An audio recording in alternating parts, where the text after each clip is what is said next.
Hello everyone, and welcome back to Nick and John Is This Evangelion? That's the name of a show.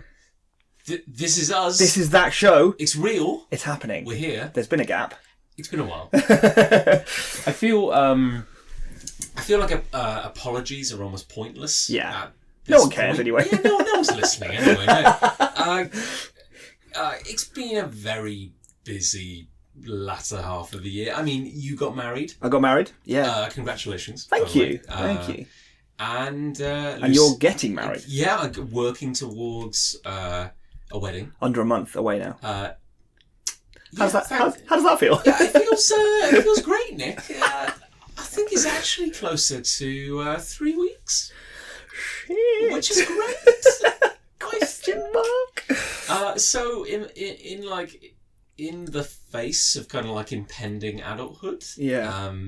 Let's watch some Big Eye cartoons. Oh, it's so great. I've missed the wacky antics of Shinji and Co. Yeah. The family-friendly escapades of our famous trio. Yeah. I mean, chums.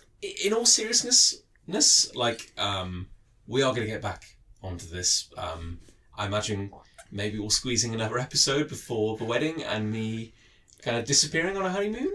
Maybe we could squeeze one into this nether week that we're in between Christmas and New Year. We are in that kind of like nowhere zone. A Dirac Sea, if you will.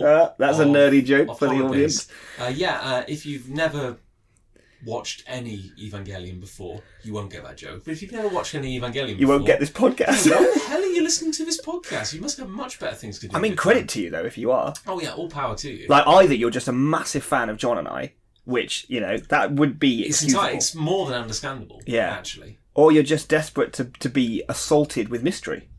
It's just nice to be involved. It is. Somehow, yeah. Yeah, exactly, yeah. Well, should we do what we normally do? It says normally, in that I can't even remember what it is, John. Like every couple of weeks. But shall we dive back into the wonderful world of Neon Genesis Evangelion? I think we should. Yeah. So, what happened in this latest episode? Well, this is episode 12. Indeed. So, this episode is called... This is the... You know how every episode has two titles? So this is the first title. She said, "Don't make others suffer for your personal hatred." Okay. Yeah. And then the other title is "The Value of Miracles." But I swear, in the episode we just watched, which is this episode, it did the Value of Miracles one first. I'm not sure it even said the other one. Did it? I mean, I think Ritsuko says it as a quote, but I don't think it comes up on the screen. Yeah. This is what's so weird, though, about the two title thing. I think we have talked about this before, which is that there's the Japanese title, translated, and then there's our title. So our title, the English title, is "She Said Don't Make Others Suffer for Your Personal Hatred." The Japanese title is "Kiseki no Kachi wa," which is translated to "The Value of Miracles." But in its original release, it had both an English and a Japanese title. I don't know. Oh. I think that we had an additional title slide put into ours. Right. For our English title. That's my understanding. That seems like more work than I would have credited them with. Well, I suppose it's as much work as a subtitle. I suppose. It means someone cared. Anyway, yeah. Somewhere. But we open with it's raining.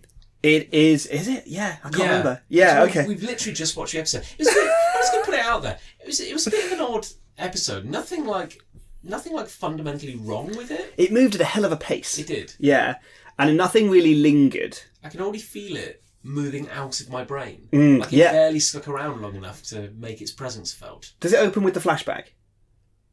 Yes. Okay. Nailed it. Okay. So it says 15 years ago, AD year 2000. The distant future. Yeah, which of course means that therefore it's actually set in 2015. I think we did know that. We did know that. Yeah, cool. Because it's very biblical, isn't it? It's like something bad happened on the dot, year 2000. Year 2000, and all the children are under the age of 14. Yeah. They've grown up in this kind of post Second Impact world.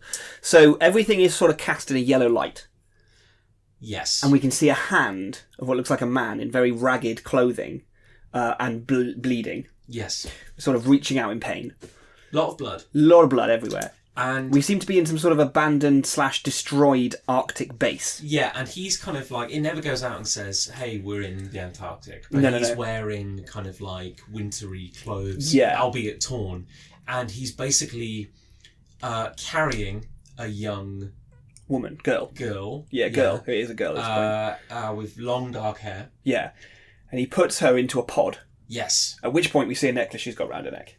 Which, of course, is the very familiar chunky square cross crucifix. Yeah. That Katsuragi wears. Yes. So we're like, young Katsuragi. And while this bleeding man is putting her into this weird kind of cylindrical... It looks like an entry pod, plug. it looks a hell of a lot like an entry plug. This weird pod, we get very, very blinking you'll miss it flashes of a figure made of light. Yes. Like a giant, frankly, Eva-like. Esque, yeah. Eva-esque being made of light. Slams her into this kind of pod, Tube. and then there's an almighty explosion. Yeah, she says father before he does so. He seals the lid. Massive explosion, which sweeps through the base and presumably kills him. But he's on his deathbed anyway. And then we see these two... It's like a view from space. Yeah. And we see these this typhoon of storm, which is obviously fallout from whatever this explosion was. And these 4 massive yellow glowing wings. Very insect. Yeah, dragonfly-like almost. Yes. Sort of unfurling out of the sort of eye of the storm, kind of like a big M. To the point where they are visible from space. Yeah, like, they're huge. Like they just kind of blossom up and outwards from the surface of the planet. Yeah. And you're just like, what the hell? Yeah. And there's this great big, visible from space, like the eye of Jupiter. There's Yeah, a a great huge big storm. red swirl around the planet. And then her plug is sort of in the middle of the ocean, it seems. Yes. The door's open. She stands up and looks back at where I guess she was, where the explosion took place. Just sees like 2 kind of pillars of light. Yeah, which could be legs, I guess. But I don't know if they are. Yeah. And yeah, it just looks a bit upset. So the implication, as is that we are witnessing the events of Second Impact. Yes. What very clearly made the planet what it is today. Post-apocalyptic. Destroyed. But then, of course, to confirm that, we jump to the present day, and a partially naked Katsuragi, yeah. Misato? Misato, yeah. Misato, yeah, sorry, it has been a while. Putting on her underwear. Yes, and we see her body, which I don't think we've seen before, and she has big scars. Which is interesting because almost before it happened, you'd commented on the fact that the young girl in the past Is bleeding. was bleeding, yeah. Yeah. And you said, because I mean, obviously, it is Misato, it is the same person. So she was present at Second Impact. Yeah. And almost at that exact moment, you said, "Oh, doesn't she have scars in the present day?" And then it cut, and there's her with her scars all over her body. Great Yeah, big scar down her chest. But we were trying to work it out because she's in a series which has always had a bit of an odd relationship with kind of like nudity and sexuality. We were honestly trying to remember, had we ever seen her... Yeah, undressed before. Yeah, we've seen her in the bath. Yeah, but I don't think we'd seen her scars before. I think the reason we knew the scars were there and were coming up was because we've seen this through before, not because we'd actually seen... Although I'm not sure. You see, now I'm doubting it, because I say this not because... Honestly, not because I'm obsessed with the naked form of Misato, but because I'm genuinely wondering, did they add the scars as a plot point now? Like a retcon, almost. Kind of, yeah, as in like, it just wasn't important before. It was maybe like a plot point they'd never really drawn attention to. If I just quickly Google Misato's scars, I might regret Googling this. Here we go. But if I see a screenshot from what looks like an earlier episode, then I might be able to confirm that. But it looks like the only picture we're getting is the one we see in this episode. Yeah. So whenever we've seen her before, she has been wearing less, but she's always been wearing like a sort of tank top sort of thing. Yeah. Well, see, my thinking is like having a character who has a massive scar on their body from the past kind of makes sense that, there's, it's a traumatic incident in her past, and kind of like, if she had scar, it would just inform her character. Yeah. And yet, it isn't until this episode, as we will discuss, that there is such an emphasis on her past, on her tortured past. It is funny, isn't it, really? Because, like, this is a central character, and yet it's taken us to episode 12 before we've really, like, had any reason to discuss her past before. Yeah. We've Evangelion demands that you take so much for granted off the bat. Like, you've got this very young captain who seems to be in charge of all operations of Nerve and doesn't seem to necessarily have any qualifications, and we're just told to accept that. Mm-hmm. You know, and this episode, as we'll go into, talks about her promotion, where she goes from captain to major, and it's like, what? Why? You know, we just have to accept so much, don't we? Yeah. It's funny that we don't get told this stuff earlier. But and again, I'm not. It's not necessarily a criticism. No, you know, no, not necessarily. Because the show, even it functions fine without. Yeah, and even like 12 episodes in, it's still relatively new. Mm-hmm. It's finding its feet. If one writer comes in and says, "Oh yeah, what if she had scars from some incident in her past?" Everyone would go like, "Oh, that's a really good idea." Yeah, we haven't seen her body before, so that's okay. Yeah, it's like stuff is still solidifying. That's okay. It's not the end of the world. No. My glamorous assistant has just handed me a note, however, pointing out that we have seen Misato naked. I love this. We've got like a little note coming to the studio. And it's when they were in the hot springs. And we see her scars then, do we? Well, no. Oh. She is... I'll tell you what, I'm going to regret doing this as well. But I'm going to quickly Google... Again, for our listeners at home, we don't normally spend this long in a period of time talking about the nudity of our heroes, unless it's Shinji and his little run-in with Pen Pen, which was... That was delightful. Outstanding. But we're just trying to cement in our own heads whether or not this was a plot point which had been kind of, She's wearing a full body towel in that scene. There we go. So... Damn you, prudish editors. The scar goes below one of her boobs down to her waist, I guess, on one side at an angle. It's a fairly substantial scar. If she wears a towel... where you would expect a woman to wear a towel, then you're not going to see them. Okay, fine. So, well, okay, I guess we can just give them this. I don't think it's too much of a dick statement to say that they probably didn't draw the scar beforehand. Or didn't know that they were there. Yeah, it just wasn't even a consideration before. But as you say, it's not an issue. No, they were doing... It's an interesting aspect to a character, though, and I get the feeling we do see them again. Now that they know they're there, kind of thing. Yeah. But yeah, so we see her getting dressed, and we see this scar on her body. And then it cuts... we stay in the apartment, and we discover that Toji and Kensuke have turned up because it's raining out. It's raining. Yeah, and Shinji's let them in to shelter from the rain. Yeah, but and Shinji's like, you can come in, and they're like, oh, thanks for letting us in out of the rain. They're toweling off, and he basically says like, please. I hate the phrase "toweling off." By the way, yeah, to me it sort of sounds. It sounds like there's a sexual connotation there. Or just a couple of boys just toweling off, good, three very good friends, wearing very little, go through toweling off. Difficult period in your life, a lot of pressure, discovering yourself, just toweling off. Just toweling off, guys. Furiously toweling off. Hey guys, do you want to towel off tonight? Do you want to towel off in a friend's apartment? do you want to come around and towel off? But keep it down because his legal guardian is sleeping in the next room. Yeah, he's just been promoted. But it's fine. It's cool. Don't worry about it. Come around and towel off. But yeah, so Shinji is like, please keep it down. Misato might be sleeping. Yeah. And then, of course, the two boys who are massive fans of her and know everything about her. Yeah, more than Shinji knows. Yeah, which is amazing because she does work for, admittedly, the only meaningful power in Japan. The only and most secret organisation there is. Also, the worst run and protected secret organisation in the world. Yes. Because they just seem to know everything about her. Yeah. And they're like, and Kensuke's like, she works really hard. No wonder she's tired. A lot of pressure on her. And so how the hell do you know? Yeah. You shouldn't even know that she works for Nerve. He shouldn't even know that. No, yeah. She just got a bullet in the head. Anyway, she surprises everyone by opening her slidey door to reveal that she's actually fully dressed and in uniform, ready to go. Not drunk for once. The joke is, I guess, that you expect her to be her lazy usual self, and this time she isn't. Sidebar, Your Honour. Hello. I would like to put it forward at this point. We discussed just a few minutes ago that it's okay that the show is still finding its feet. Or kind of like... establishing its world. Yeah. Yeah, perfect, yeah. That's okay. It's good like to say... It's a very schizophrenic show. Oh, yeah. Like, it is... It's probably a very good word for it. All over the shop. Yeah. In terms of characterisation and tone. Oh, God, tone more than anything. Yeah. Like... That could be a problem that's more endemic to anime than specifically Evangelion, but it's still a problem. To the point where I genuinely can't tell, if it's incredibly clever that all these characters are now becoming more serious. Yeah. Like, did they draw you into the series and it's like, oh, it's wacky Monster of the Week and, you know, oh, you looked at my skirt, I'm going to kick you in the face kind of thing? Or is it like, is it genuinely like these are all... Is it maturing? Yeah, yeah. I honestly can't tell. Because I think it'll all get proved wrong in a couple of episodes.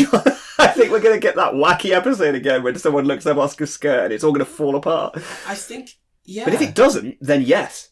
Then great. I can't tell if it's by design or not. I can't tell whether they were just doing whatever felt right every episode. We've talked at length in previous episodes about things that have occurred in the show and whether they are by design or not. Yeah. And I think what we're slowly rolling towards is a realization that it gets credited with more than it necessarily actively gives. Yeah. Do you know what I mean? Like he gets called a genius and for doing a story about depression, but I think in a previous episode we talked about how it's less that he has done this incredible description and allegory of depression and more that a depressed guy made a show and it ended up being a mess. That kind of speaks of depression. Do you know what I mean? Like, it's accidental. Yeah, I feel like, again, there's so many themes, there's so much stuff that it did right and so much stuff which was very interesting and maybe so much stuff which was good because it had never been done before. Yeah. But I'm still not sure that it maybe works as cohesively as a... I think it deserves 50% of the credit. Yeah. Of the total credit that we afford it as a work of genius. Yes. You kind of come out of it going like, well, that's amazing. That's great. And it's like your memories are like, oh, wasn't that bit cool? And wasn't it awesome how it did that? But like in the moment, like watching it again... It's like, what? And generally like, where are we going? Like, yeah, what is this journey? Because this episode is very Monster of the Week. Oh, very, yeah. But there's a lot of heavy themes in it. They're heavy themes, but they're handled so lightly. And they're handled so, like, sort of nicely in a way, like upbeat and optimistically. And we'll get into it later on. But even some of the music choices, it's like... and also we'll get into like the stakes as well, like the sense of how important it is that they're doing, but also the feelings that come across from that are not what you'd expect. Because we always bring up Jet Alone as a really good episode. Yeah, yeah. Tone and delivery and seriousness. Yeah, and it felt kind of real and in the moment. And there was some character stuff in that. There was some serious moments. There's some great character stuff. And yet, again, this one, it just felt a bit not quite as consequential. Yeah. But not as far left field as a Gary episode. Oh, not a Gary. This didn't feel like a Gary. No. Just an oddity. Yeah. But yeah, sorry, I'm probably I'm taking us way ahead of ourselves. No, it's fine. So Misato comes out and she's fully dressed in uniform, and Kensuke notices that her rank badge on her collar has changed. It's gained a couple of stripes. Yeah. So he says, "Congratulations on your promotion," and Shinji's like, "Bull? I don't know. What does that mean? What's a job? What's the military? I don't know. What is nerve?" Yeah, and he's basically like, she's gone from being a captain to being a major. How cool is that? And I think even later on someone says, Shinji says, oh, this must mean that people are noticing your good work. Yeah. And she's like, yeah, I guess. And it's not like she did any one thing that we as a viewer could latch onto. No. Oh, it's not because of that mission. No, it's sort of a general, you've been doing your job well. Yeah. And it seems to set up a theme for this episode, which is about recognition of achievement. Yeah. Yes, very good point. Although it is interesting, of course, that it's not like... Because they also say that, Genji... Yep. Gendo, sorry. Yeah. Genji's from Overwatch. The latter evolutionary form of a Shinji. Gendo and... I'm forgetting his name already. Who's his... Fuyutsuki. God, you're good at this. It's not my first rodeo. They have both left the country.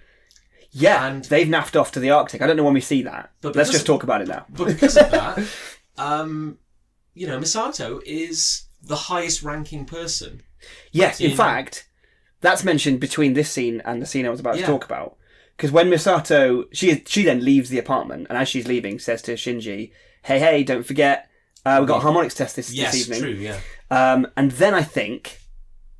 Oh no, then I think it cuts to the harmonics test. Yeah, because again, I know I'm getting ahead of myself, but the only reason I bring it up is she's been promoted from captain to major, but actually the real world implications of that are non-existent, because they make a point later where they say, the director and the vice director are both away. out of the country, so it's all on you. And that would be the case, surely, even if she was captain. That, and I swear that has been the case in previous episodes. Well, it must be because There's no one else. Because who have they fired? Like, because if they promoted the previous major, Yeah. like up a tier, then Fuyutsuki and Gendo being away would mean that major was now, that one who was previously a major was now in charge. Yeah. But there wasn't anyone else. So even if she hadn't been promoted to major, and Fuyutsuki and Gendo left, she would still be in charge just as a captain. I think we've talked about this before, how it's the power structure of Nerve seems to they seem to operate like cowboys. They just do whatever takes their fancy whenever they feel like it. Plus it doesn't make any sense because she's got a military rank, but the director and vice director, they've got business ranks. Yeah. They're not like lieutenant or flight lieutenant or anything like that. Because they're fundamentally they're like almost like the Manhattan Projects. Yeah. It's like a science division, which was with maybe like a military connection, like originally. It's like they've got a military arm. Yeah. But the ranks are mixed. Yeah. They've mixed the ranks. And honestly, all I can think of is it's like they're a startup business which has had a really good Q1. Yeah. And they're like... Their Kickstarter was really successful. It's basically like it's someone who... Everyone has invented positions for themselves when they started. Oh, I'll be CEO. And you're like, okay, I'll be regional manager. Oh, but I want to be flight lieutenant. Yeah, that's fine. Yeah, that's fine. You can be one of those. Man. Yeah, you know. Yeah.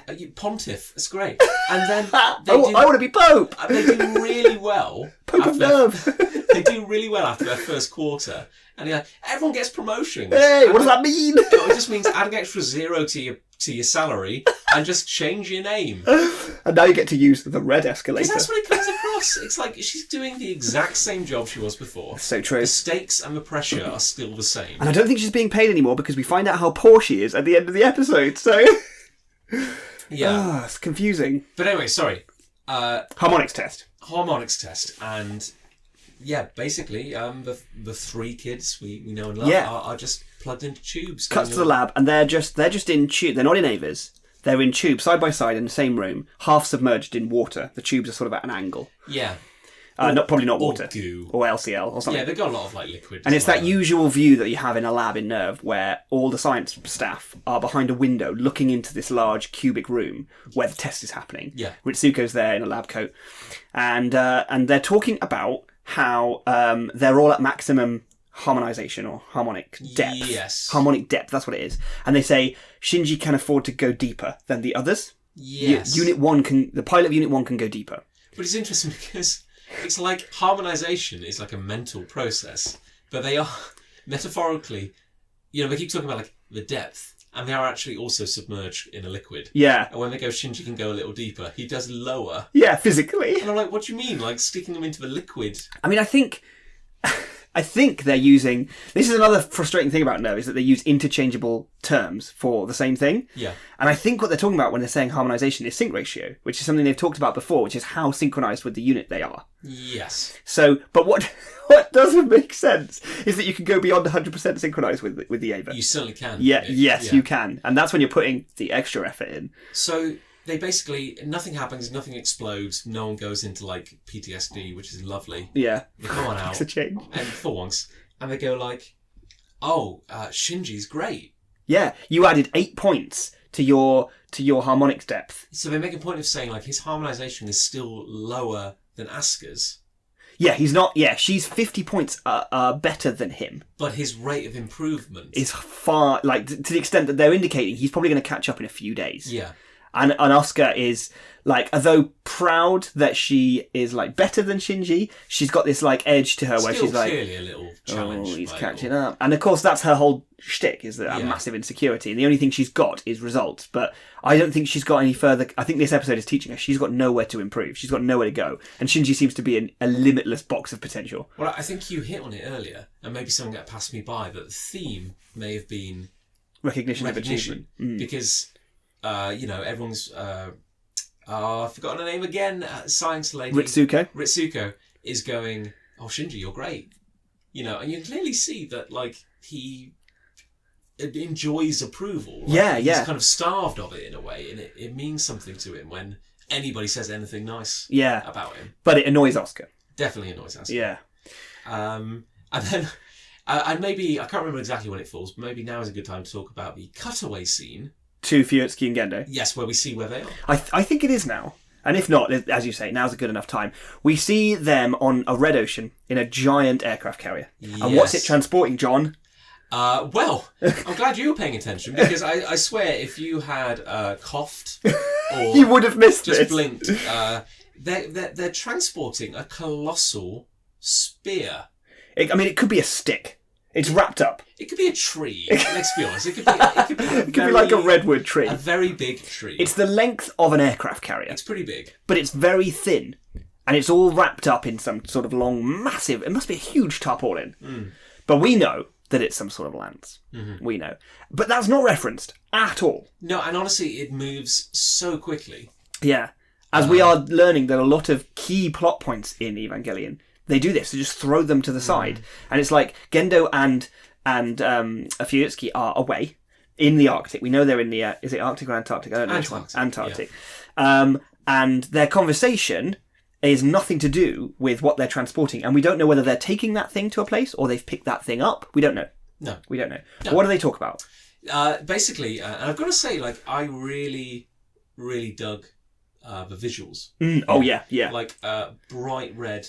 ocean. That's really cool. Yeah, which is amazing. Because, correct me if I'm wrong, but in the main series, not the movies, we do see the ocean. Yeah. And it is blue. Yeah. So the regular ocean is blue in the main series. Yeah, but I think this area is red. Yeah, this area is definitely red. Yeah. Just something they retconned in the movies, at least, where... It wasn't like, all red. Yeah, it's like the entire ocean had just become blood red. Yeah. So already that's striking.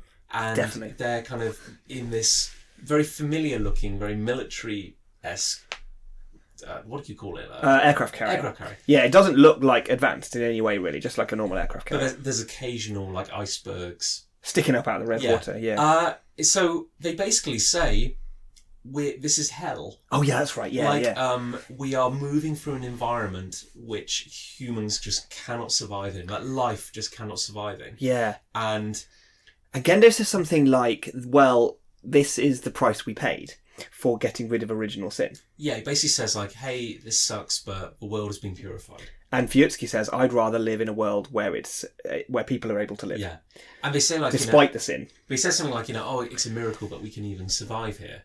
And Gendo's like, well, we are protected by science. Science is man's, like, what is the he power call it? of The man. power it's of man. The power of man. And Fuyutsuki's like, it's that arrogance that kind of led to the events of 15 years ago. Yeah, but Gendo doesn't seem to care. He's almost like proud of what happened 15 years ago. I've got to say, like, that was quite an effective scene. I found like the themes and the imagery kind of struck a chord with me. And yeah, it did, for a moment I was like, oh, I get it. It's like, yeah, like there is something kind of powerful about they're moving through hell. Yeah. This truly inhuman, like abiotic environment. Yeah. And they're doing it encased in these kind of metal bubbles of machines that we build. Yeah. Yeah. It is a bit like magic. It is a bit like wizardry. You're absolutely right. It's sort of enhanced science to a level of magic.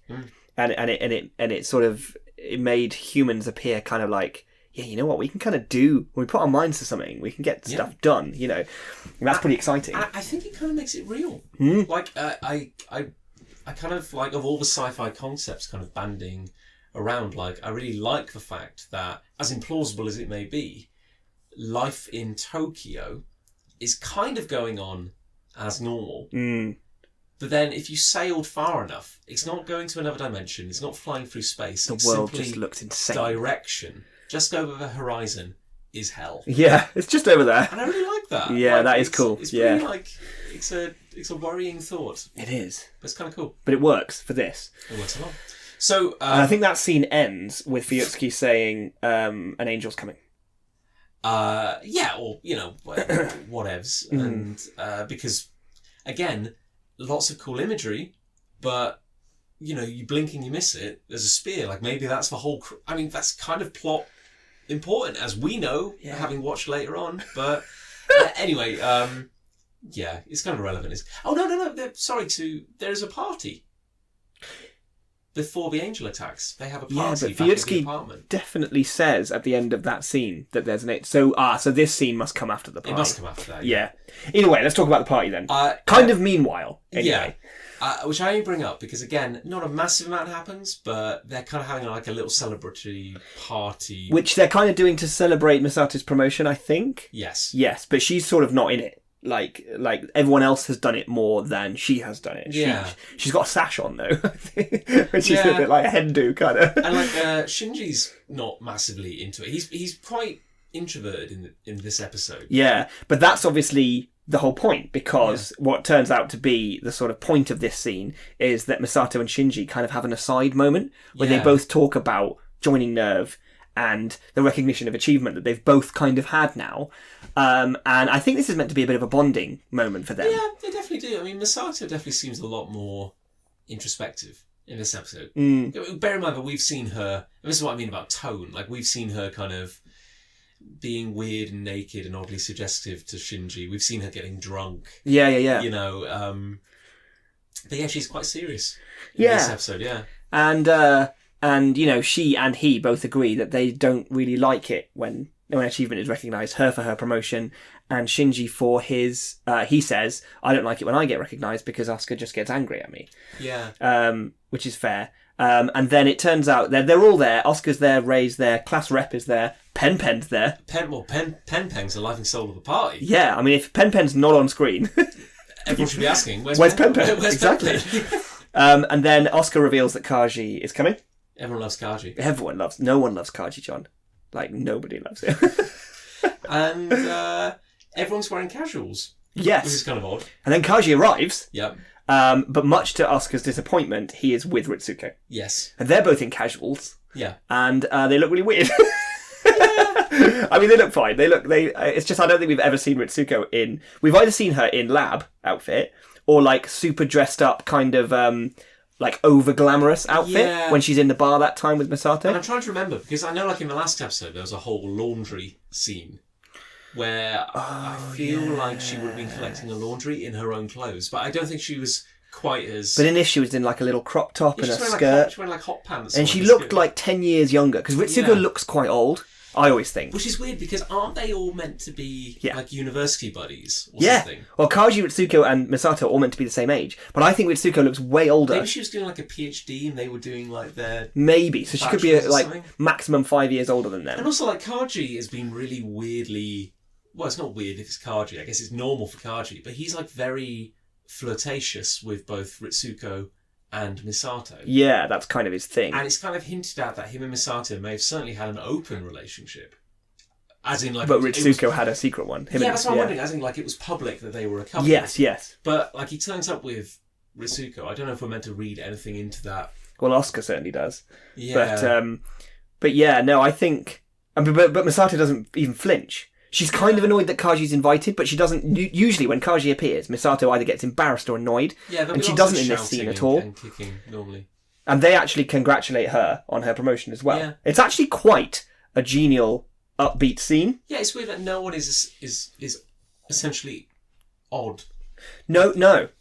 Which is odd in itself for this show. When it's not weird, we're like, what's wrong? Yeah. Again, it's also kind of odd that like all these people from a weird secret organisation can just come down off the mountain and just have a casual... I'd like to get a taxi, please. Oh, where am I picking you up from? Geofront. Yeah. What?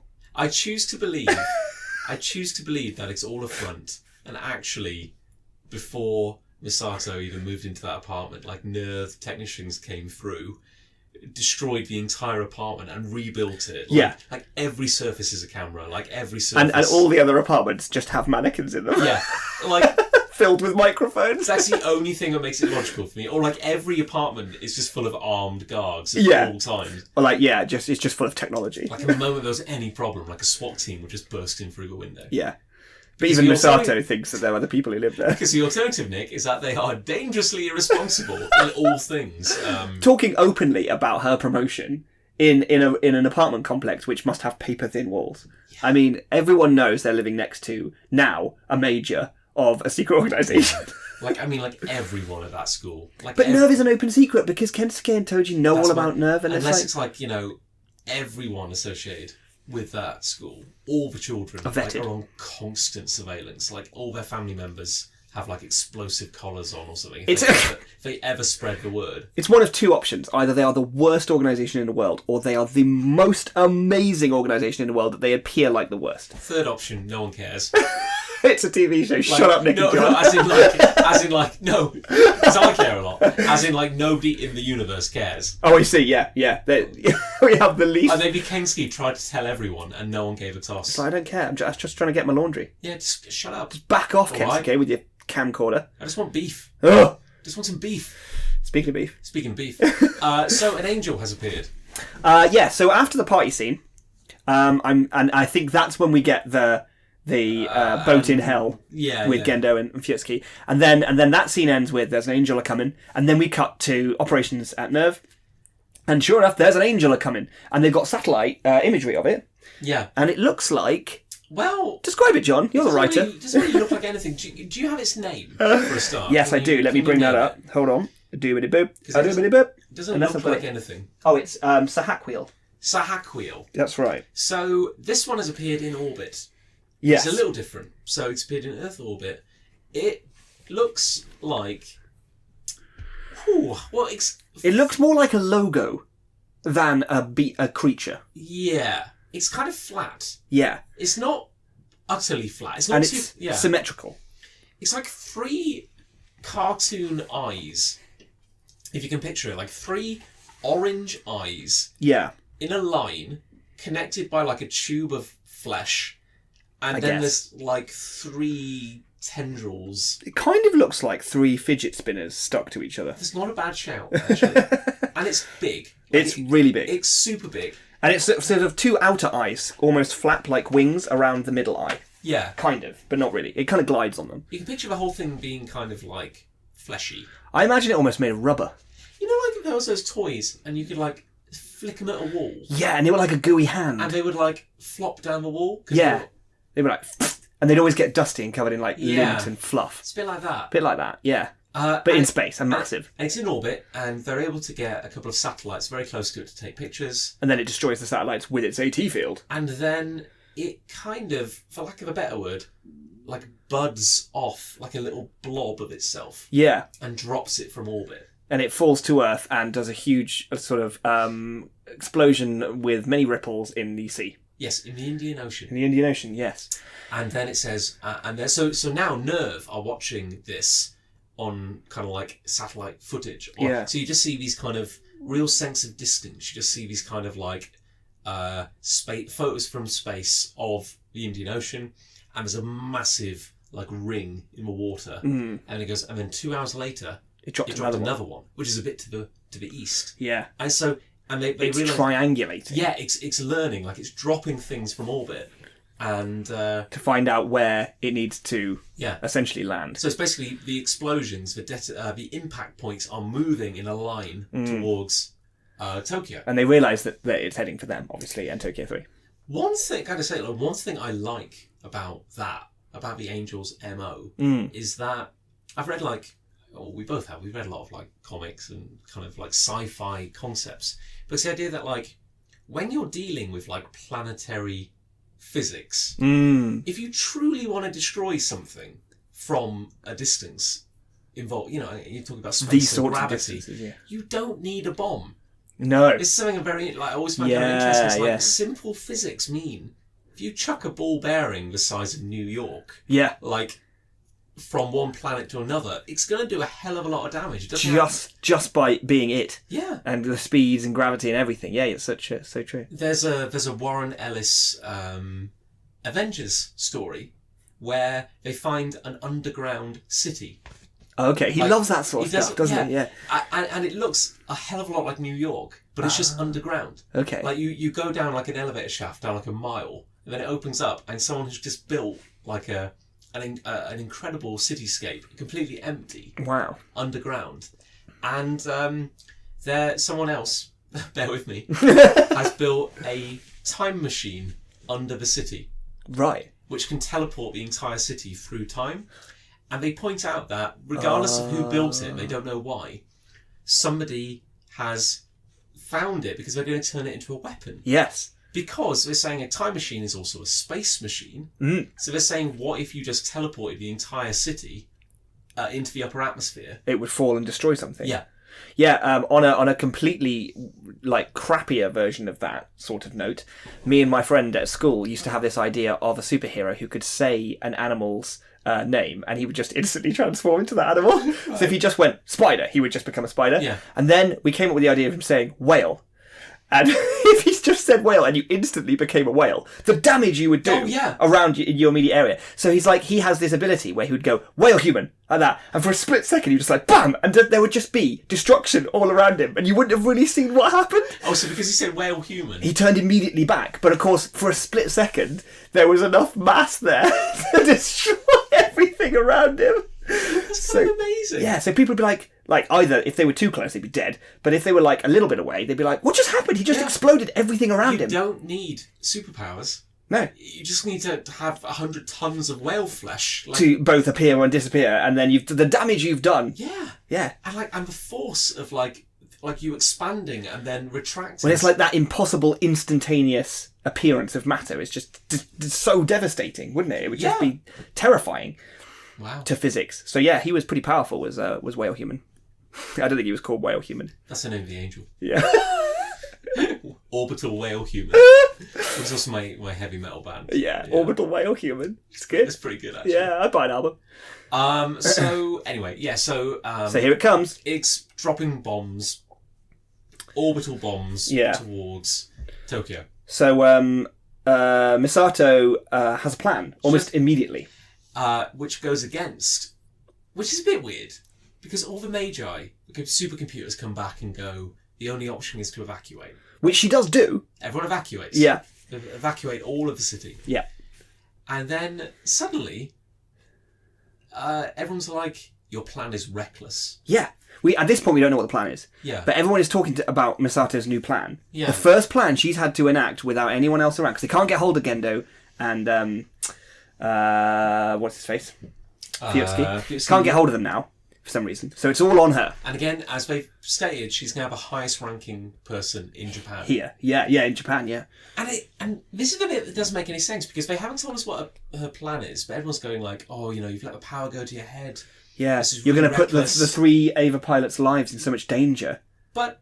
It's like, at the same time, Nerve does that every week. That is their MO. That is how Nerve rolls. And that's one of the cool things about Nerve. It's like, every week they're dealing with an angel, and every week it's impossible, and every week they have to brutalise the laws of physics to make it work, and they always win, and they're always flying by the seat of their pants. And why is now any different? No. And Ritsuko sort of admonishes Misato in the girls' bathroom. And this is like, you're going to put the 3 pilots' lives in so much danger. Based on what? Like, you let the power go to your head and all this kind of stuff. And we're like, well, I'm pretty sure, A, we've trusted her plans in the past. Yeah. And B, it always involves putting them in danger because they're on the front line. Oh, and also, you've let the power go to your head and you've made it personal. Yeah.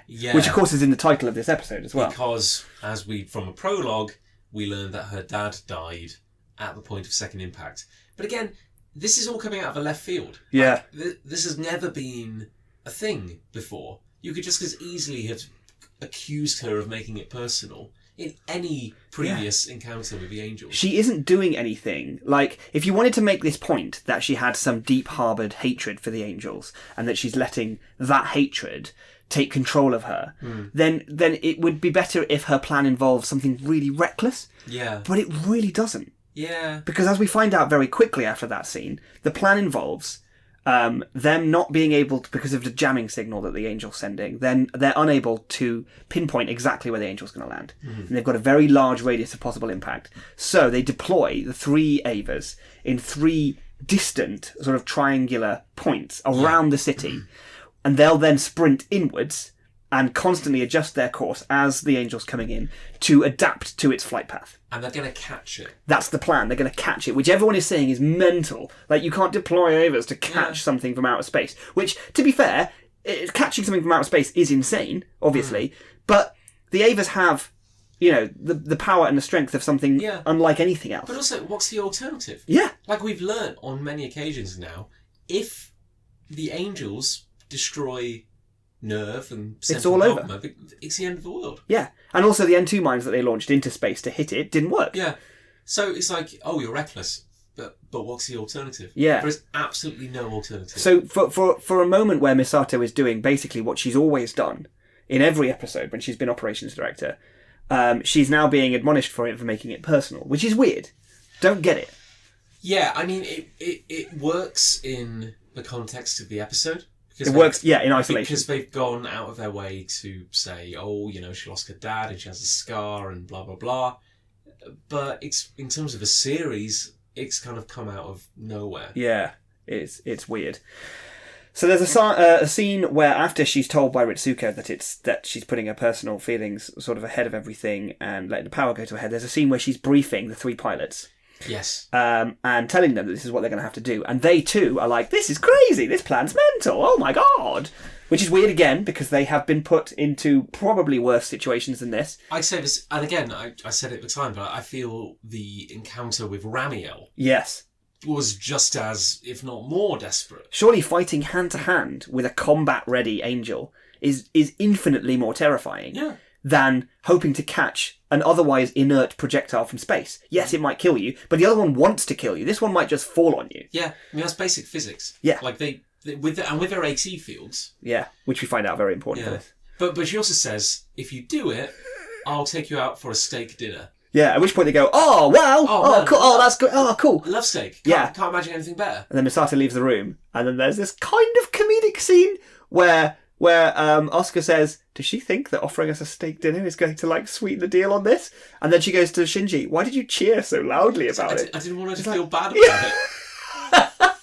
So it's like, behind her back, they're just like, she's an idiot. But we were joking about how, poor Ray doesn't get invited. But then Asuka's like, oh, Ray, you have to come with us. This time, you're definitely coming. She's like, no, I won't. I go, why? I don't like meat. End of scene. Cut. End of scene. Cut and print. It's great.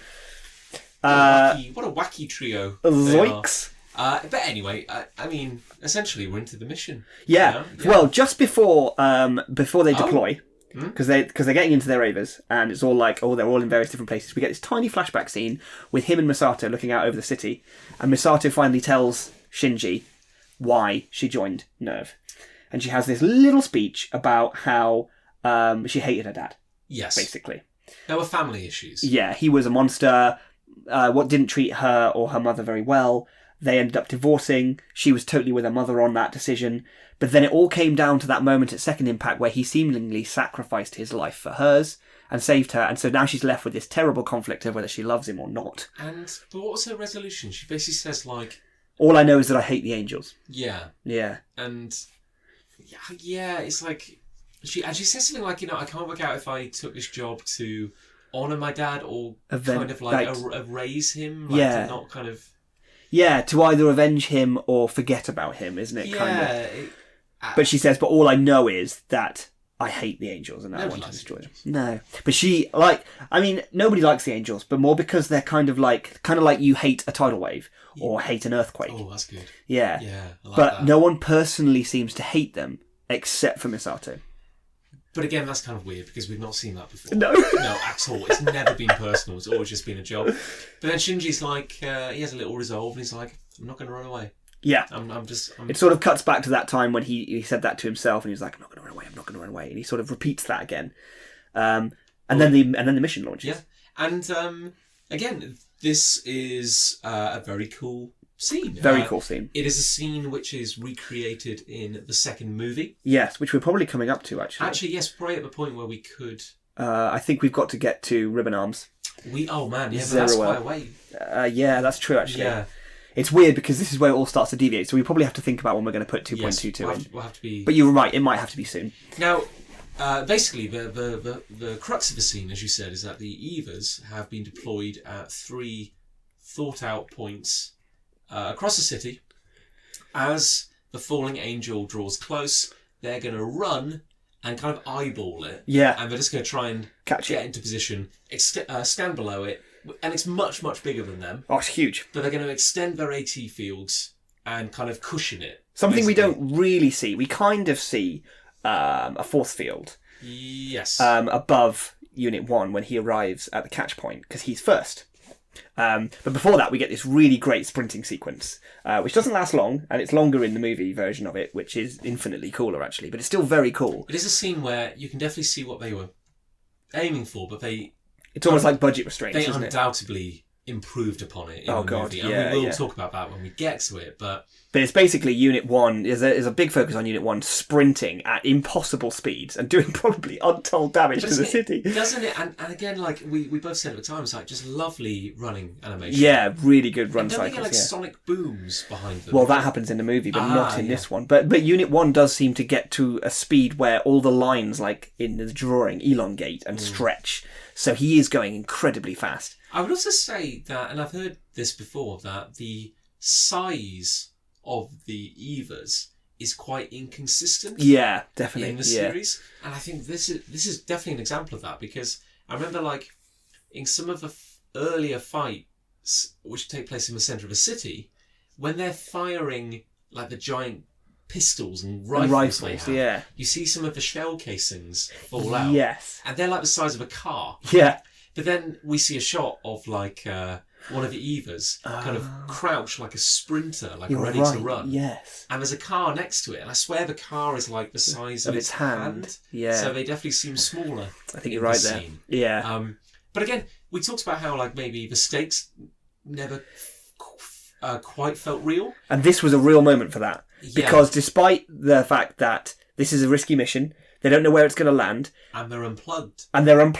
So there's a time aspect to it, which you think would really make a lot of tension. It's implied also that their deployment points are from Misato's intuition. Yeah. So there's a lot riding on this to go wrong.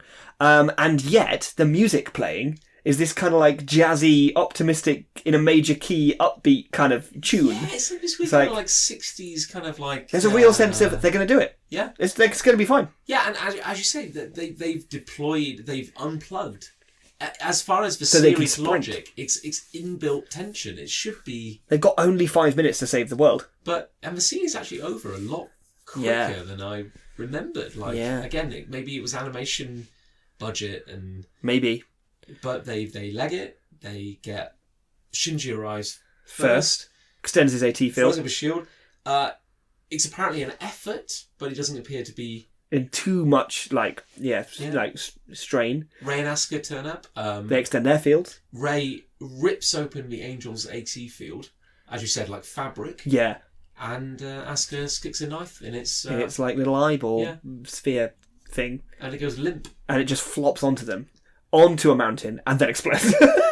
The one thing they were trying to prevent. And because you were like, is that better? Because it explodes with such force that the entire mountain disappears, and in its place, a column of fire and light extends to possibly space. It's probably the biggest explosion, bigger than anything we've ever had in reality ever. Ever. And yet, that is better than apparently what would have happened if it had just impacted. Yeah, because then in the aftermath, there is an inverse mountain. Yeah. There is a pit there. But they did it. But they did do it. They I can only saved the day, assume apparently. that every time an angel dies, it explodes. Not so in the movies, but in the show, it seems every time certainly seems to be the an case, angel yeah. died, they explode, and maybe that explosion is just a lot smaller than the inevitable impact that would have happened. Maybe so. I mean, I guess we can only assume. What I do like about this, and you've kind of already said it before, but I do like how every angel seems to be a different approach to killing, and this time it's just let's just drop a thing on them. Like that's what it is this time. It's brutal and Simple, simplistic. Yeah. But it's cool. It's like, and it also kind of works. Like, I mean, what's interesting is that the angels never seem to be like an army. It's like they're clearly on the same side. But there's no commander. No. And every angel that arrives, as you said, takes a completely different approach and seems to be operating only on its own logic. Yes. Like it hasn't learned anything from previous angels. It solves a problem its own way. Yeah. Because it's like, for example, I remember when we were first watching it and it dropped the little bit of itself and it splashed into the ocean. It was saying it's learning, it's triangulating where it's going to land. I was thinking to myself, well, why does it know where Nerve is? Why does it know where its target is? Because surely the others all knew where they were going. And I was like, but that's what's so cool about this show, is that they're so alien. Because, like we said, there's no like mastermind behind it. There's no Dark Lord who's commanding each one, kind of like Power Rangers each episode. They're not learning. They're just different each time. It's like every angel is almost like its own species. Yeah. Its own individual. And it's like it just got a memo. Yeah. It's like, hey guys, attack a place. when you get a chance, come on over to Earth. Do your thing. Because if it was organised, if it was like an army, you would just make send them all at once. Just have 2 Ramiels. Yeah, Because frankly, Ramiel came the closest to destroying all of them. Yeah. And it just had like a particle cannon. Yeah, I mean, dealing with 2 of those would be tough. Yeah. And it's like, this one sits in orbit and drops bits of itself. Which we said is very efficient.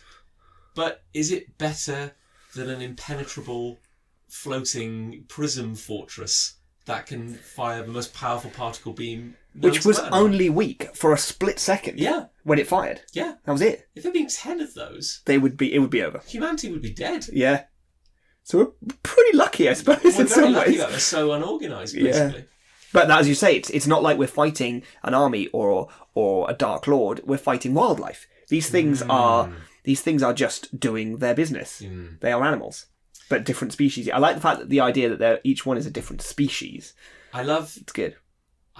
And again, it never comes up in the series. It's only in the wider Apocrypha. Yeah. But I always really dug the idea that we are so closely related to the angels. Yes. But humans ate from the tree of knowledge, and angels ate from the tree of life. Yeah. And I love that so much. It's like life unchecked.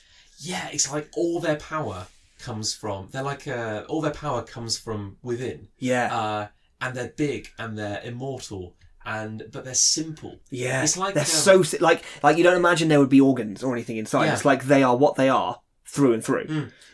It's like trees. Yeah, it's like trees. Exactly. You say like trees are just solid wood. Yeah, and a tree is to many extents functionally immortal. Yeah. Like and you go, oh man, you know, I'm a human and I want to live forever. And why do I die? That seems so pathetic. And yet that tree will just live forever. And it's like, yeah, but that tree will never write a sonnet. No. Like that tree has one purpose, and that is to grow. It's horribly simple. And the angels all have one purpose. You know, if it's Ramiel, then it's to fire a massive beam. Yeah. If it's a hack whale, it's to fall. And that's it. Yeah. And it's like humans is just like, we're weak, we die, but we're many. We are versatile. Yeah. As fuck. We're always changing. It must be very frustrating from the eyes of like an alien race or an angel. It's like we must seem like some horrible plague. Yeah. I think we are. Probably. Yeah. We're doing good. I think another thing I really like about the angels, and seeing as we're just talking about them in general now, is the fact that although it may, and correct me if I'm wrong, it may be mentioned in the wider Apocrypha, but they never always come from the same place. But it's never really explained where they're coming from. Like, some of them have just been deep in the earth. Some of them have been in the sea. Some have come from space. Some have just wandered onto the land. Like, the first one, is it Sachiel? Sachiel. He just seems to wander in. He doesn't land. He doesn't fall in an egg from space. He just wanders in. I really like this. I think, because I don't believe it's ever explained, but not in the show, I feel certainly. Like one of the prevailing theories is that the angels were all born from second impact. Right, yes. Because they are all looking, well, I mean, we'll get to that, but they're kind of drawn to a certain thing. So it is maybe suggesting that the events of second impact kind of spewed like eggs, if you will. Right, across the earth. Yeah, because a lot of people seem to think that the angels, mostly, vast majority of them, seem to come from the ocean. Right. Yeah, well, that does make sense. Because certainly, like, Sachiel just wanders in from the sea. And then, like, you know, Ramiel, the first we hear of it, is just, it's approaching from... Yeah, it's just coming from the horizon. Like. Now, we only ever see one egg one. Yes, that's the magma one. Yeah, which is the Sandalphon, I think, or whatever, like the underground... Nick's consulting his textbook. My big bumper book of Evangelion. Yeah, like the weird, the magma diver one. Magma diver. I can't find it. It doesn't seem to be on here. Okay, well, But yes, I know which one you mean. It doesn't matter. It's like, if we could assume, maybe, that all the other angels also have a kind of embryonic form, and maybe they wake up when summoned. But then, of course, we get this one, which is coming from space. But I mean, it could be that the egg was spouted at second impact and was just in orbit and unnoticed. Maybe so. Until now. Yeah. I think, I guess... But I actually like not thinking about that. Yeah. I like they are so like cosmic and beyond understanding and conceptualization that they just are, and they appear when they are needed. I must admit, like I personally was of that kind of opinion. Before I got in deep into reading all the side stuff, that was how I always perceived them. And I think because the side stuff is either take it or leave it, because it's never said in the show, you can take which bits of it you want to apply to your Evangelion. And my Evangelion has no logic to where they come from. Yeah. It's much better that way.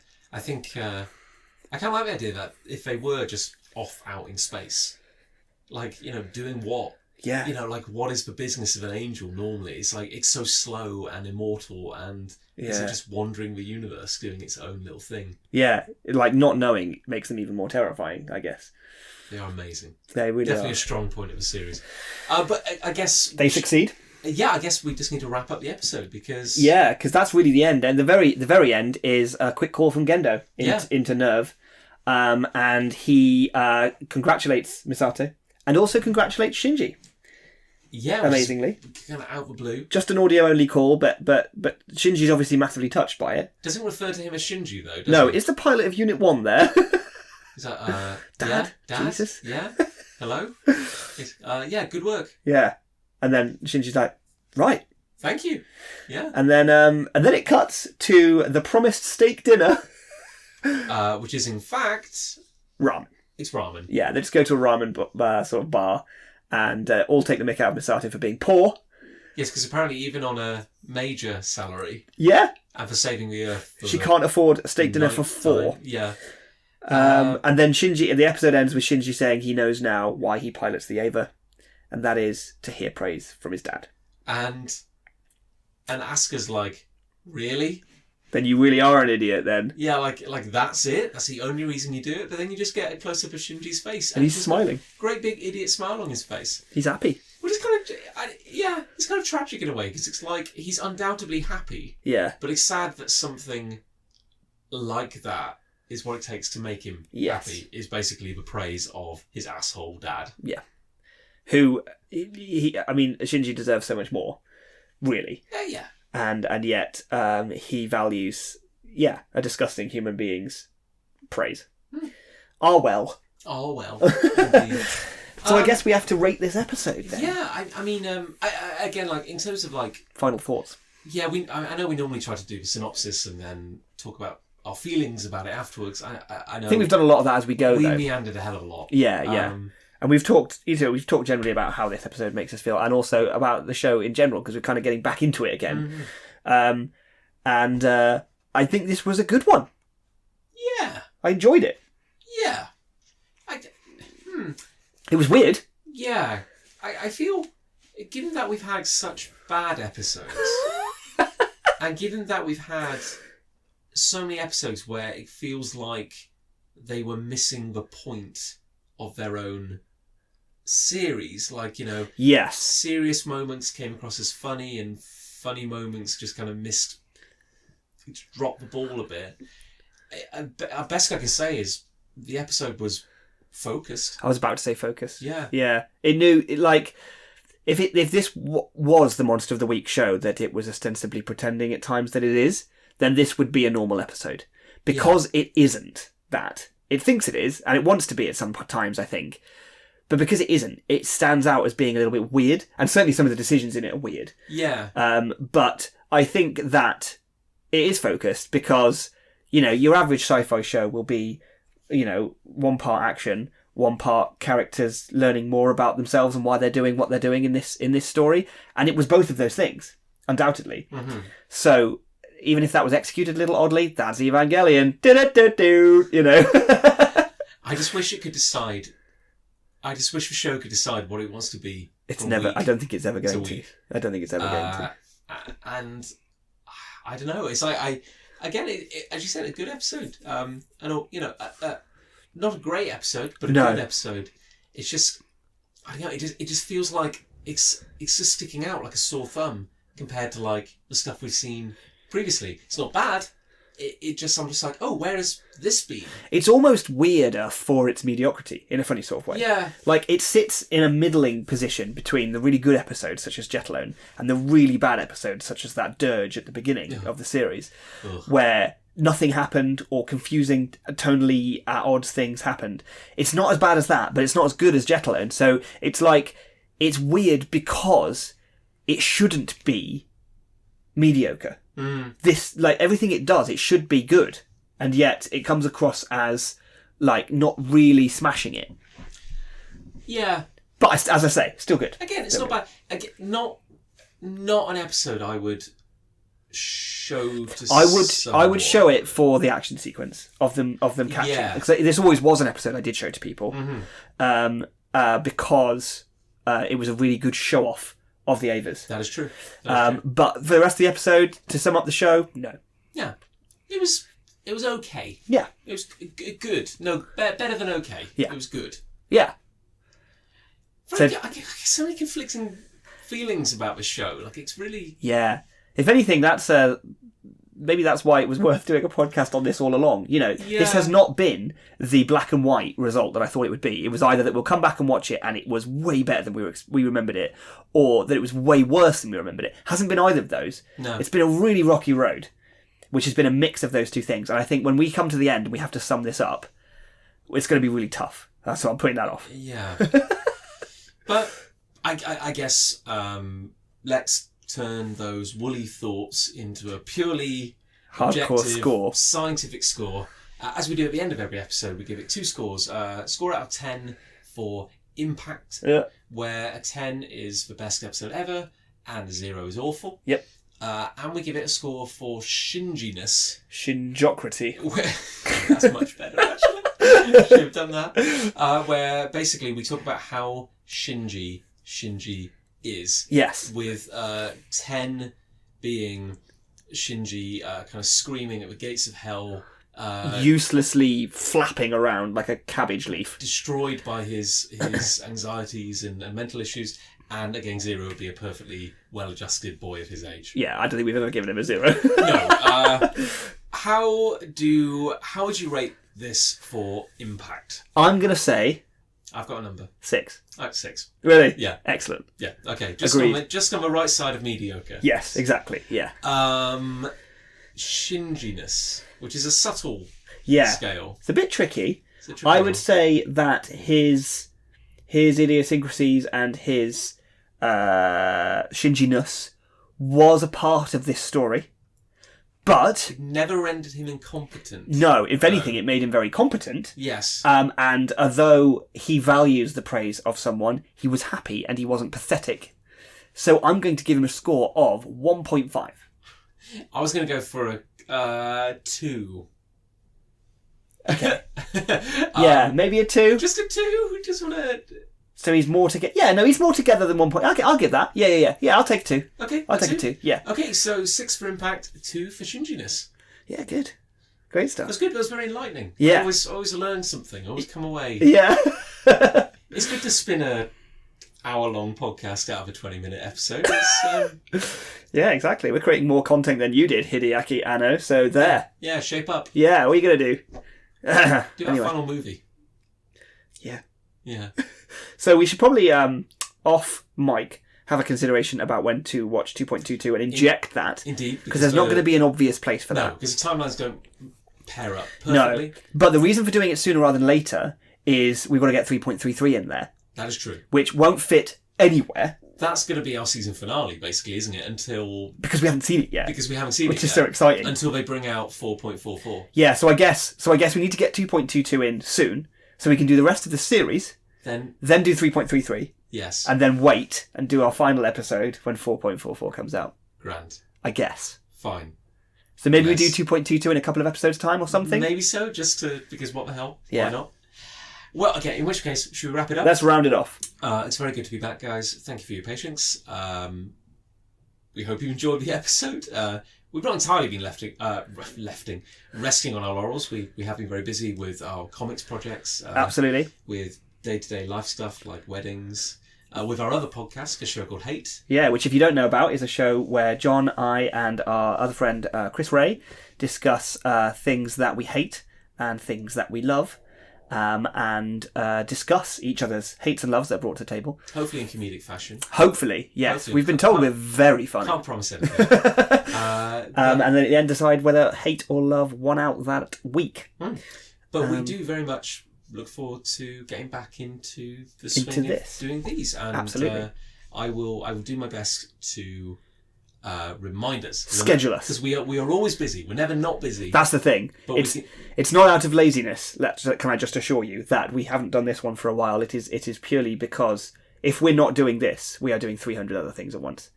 But just you listening to this, and if you support any of other stuff as well, we are immensely grateful for it, and we will keep it up. Yeah. We will. So I guess until next time, we'll have to do our traditional sign-off, if you can remember it. Oh. So remember, however bad your life may be, you could always be Shinji Ikari.